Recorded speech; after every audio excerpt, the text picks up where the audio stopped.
Well, listen, we have our race winner here, and that's Brad Keselowski. And he wins at Kentucky. It's his 21st win in his career, his 4th win in 2016, which leads our series. He clinches a spot in the chase with his multiple wins, yes. And his 3rd victory at Kentucky Speedway. Brad, talk about the drama that was involved in tonight's race. Certainly, he had a great car. Things were going great, but it got down there towards the end, and it had to get a little nerve-wracking. Take us through the last few laps. Well, rolling right into them last few laps. Gosh, that was something. We weren't the best car tonight. That's for sure. The 78 car, he was really good. I thought the 4 car looked really good. 19, 20, they all looked really good. 18 looked really good. We seemed to kind of hover right in that 5th to 8th place range. And we came down pit road. I think 5th was 72 to go, 73 to go, and left pit road 5th. I thought, well, who knows how these things are going to go. But then the 78 got the penalty, moved us into the outside line on the restart, which I think we saw all night was the preferred line.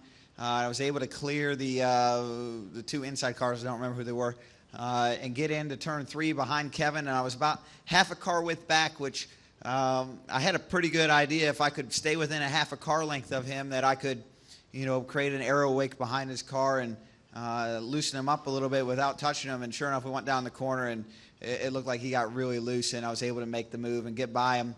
That's kind of a product of this package, just how hard the cars are to drive with somebody behind you. And that worked out, beautifully. We had a great car on restarts to kind of complement that. And once I got to the lead there, I was like, okay, well, let's see how this all plays out. I kind of expected another restart. And our car was really fading on long runs. It was losing grip kind of rapidly, and with about 20 or 30 to go, I was like, I'm going to be in trouble here. And I was probably not going to be able to hold off the 78 and the 20. That hadn't been our strength. And I think Paul Wolf, my crew chief, he saw that, made the aggressive call to go to fuel mileage. I knew we were way short of being able to make it, so I got as aggressive as I could, and somehow we made it. And I'm not even sure you can really say we made it because, we ran out with about 2 to go.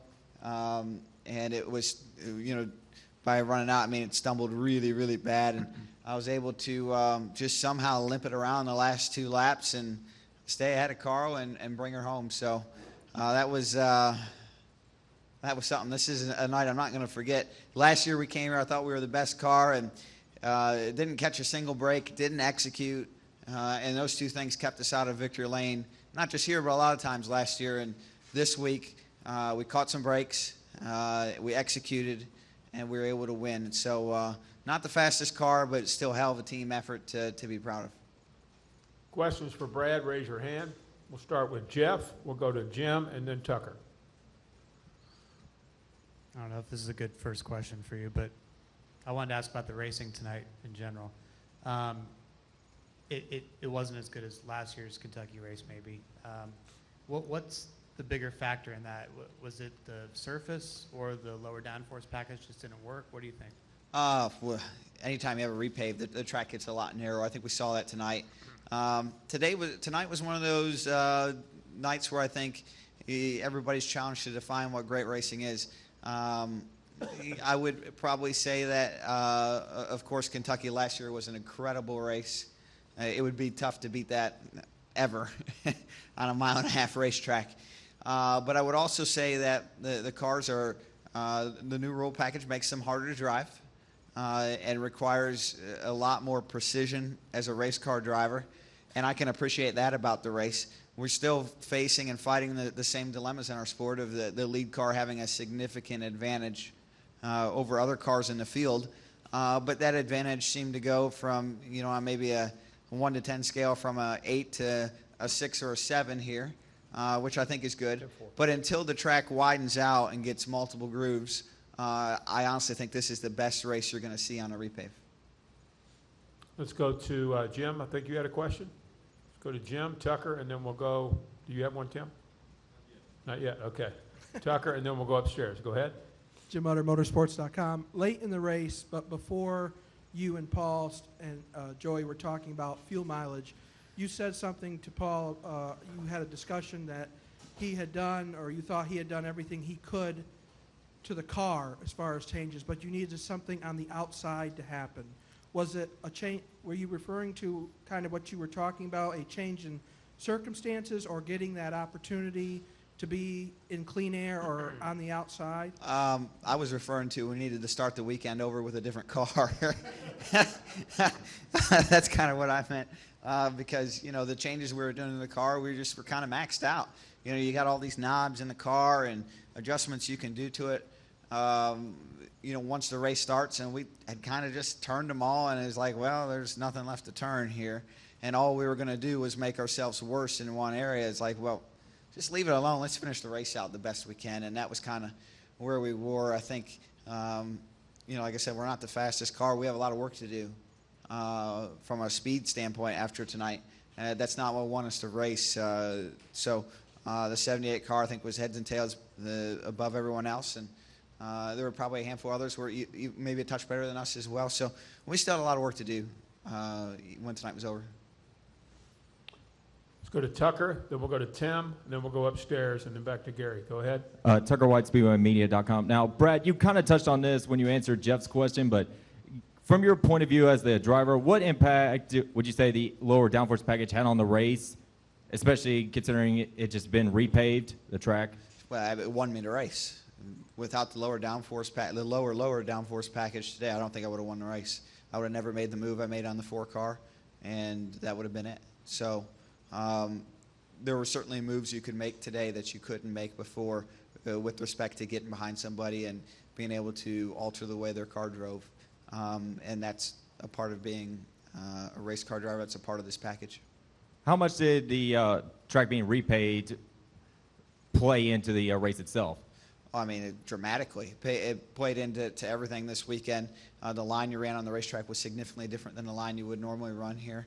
Normally we would run in the middle of the racetrack because there's a progressive hitch to the track, but that hitch never took the full rubber that it would need to grip up to optimize the speed, and dictated that the cars run on the bottom. I expect that to change over the next 2 or 3 seasons, and the groove will move up tremendously back to where it was. Let's go to Tim, and then we'll go to the press box. Go ahead. There seemed to be a fair amount of issues in turn 3. What was your experience like there, and did you kind of anticipate that there would be another caution late because of all the problems? Well, I certainly anticipated another caution. I don't think we had a stretch in the race that long before that one, to my knowledge.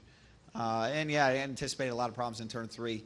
It's designed that way. The track is specifically designed for turns 1 and 2 to be fast, somewhat easy to drive, and 3 and 4 designed to be slow and very, very difficult to drive. That's one of the design features of this racetrack, and I think you saw that today. I think most of the accidents were in 3 and 4 because of how difficult that corner was. Let's go to the press box for a couple. Go ahead. That's not a bad thing. It's how it was meant to be and contributed to the race we saw today. Go ahead, press box. Reed Spencer with NASCAR Wire Service. Brad, congratulations. Thank you. I'm going to read you a quote from Carl, and then I'm going to ask you a question about it. Okay. Carl basically implying that you really did a great job playing it perfectly over the last lap and a quarter or whatever it was. He said he waited, he basically shut the car off and then went right off of 4 and matched it perfectly to where I couldn't get it by him down the front straightaway, and then he ran like heck through 1 and 2. And then I thought maybe he'll run out down the back straight. Man, I drove it down in there trying to catch him into 3, but I couldn't even get to him. When you radioed in that you were out, did you really think you were out, or was that for someone else's benefit? If the question is, did I think I was out? Yes, I thought I was out, and I did not think I was going to win the race based on what I felt in the car. Other questions in the press box? Chris Knight, CatchFence.com. Congratulations, Brad, on the win. Did this race play out more like a short track? You had to race the racetrack like a short track tonight compared to an intermediate track. It seemed like a lot of drivers were using a lot of brake. Tonight was a very disciplined race for sure. Maybe you can make an analogy to short track racing. I'm not sure, but it took a lot of discipline to run this track tonight. If you got into turn 3 and 4 the least bit wrong, you're wrecked. That's just the way the race was, and I think that's what we saw. There's arguments to be made, good or bad, for that. I think it's a good challenge. we're professional race car drivers. It shouldn't be easy. It wasn't tonight. It was very, very difficult, and you had to certainly be very smart. Let's come back downstairs. Gary Graves had a question, and then Lee, and then Mark, and then Jerry. Gary Graves, AP. Earlier, Paul was saying that he was really praising your coolness and just how you can just stay focused. But when you have a finish like that, and you're wondering whether you could even get to the checkered flag, you recall a time that was more tense than that, and how did you keep your focus? Well, it's a pretty helpless feeling being out of gas and seeing guys behind you running you down, and knowing that you're not at full speed. But there's nothing you can do about it, and freaking out ain't going to help anything. I can tell you that, and it just makes it worse. So I guess that's the way I look at it and approach it. What was the second question? Do you recall any other race? Oh, yeah. A lot of them are that way.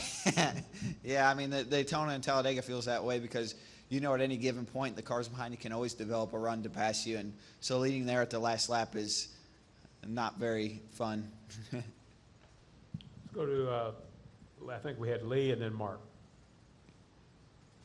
Lee Spencer, Motorsport.com. Congratulations, Brad. Sorry Thank you, Lee. this was asked because I was coming down from the press box, but could you see what was going on when you and Keselowski you and Logano came off of 4 and he slapped the wall? Yeah, I think from my view, it looked like Joey got into the corner and slipped up about 2 foot off the yellow line, and I had just a tiny run on him. I was about 3 or 4 foot back, and he was kind of climbing the hill on the gas, and either the aero wake off of my car got him loose or he was just loose. He got loose off of 4 and brushed the wall. I know I didn't hit him. I know I was probably 3 or 4 foot behind him, but I still hate to see that happen to my teammate.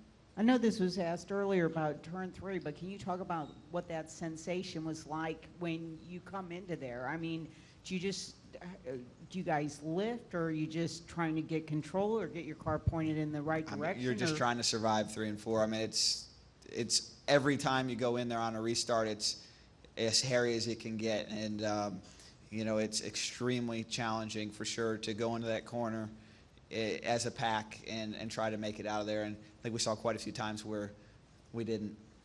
And finally, Penske won all 3 of the low downforce races, All-Star, Michigan, and Kentucky now.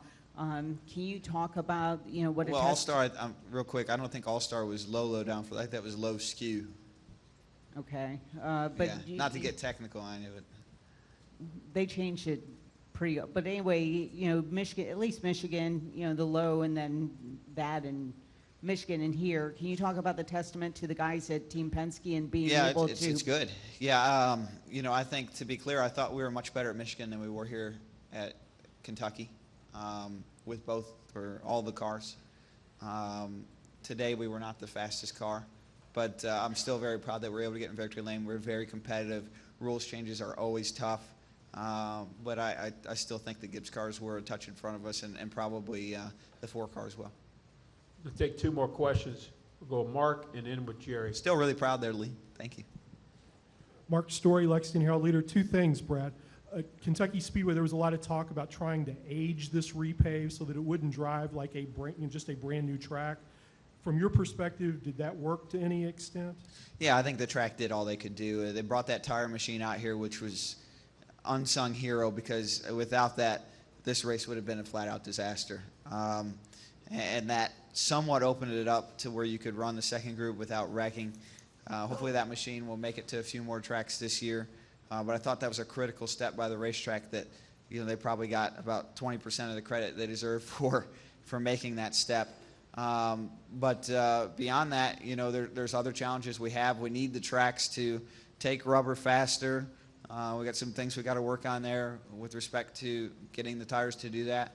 That would help out tremendously if the tracks laid down rubber, or the tires laid down rubber on the track.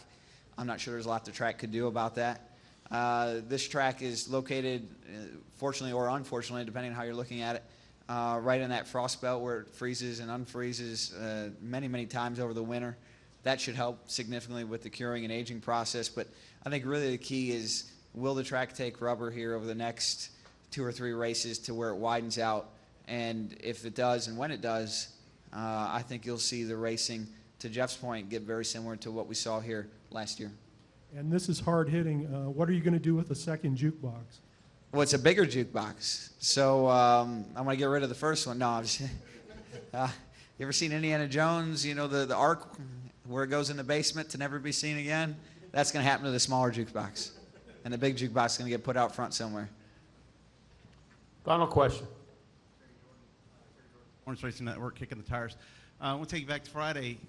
You ended your media availability saying, you know, you were going to be here. Are you going into? Oh, no, I didn't say I want to be. I said I wanted to be here to say goodbye to the Commander. He's done a lot for the sport, and we're proud of you. So, thank you, Commander. You did what you needed to do. Thank you very much. Congratulations. So did you. Congrats. All right. Thank you, Brad. Congratulations. Thanks, guys.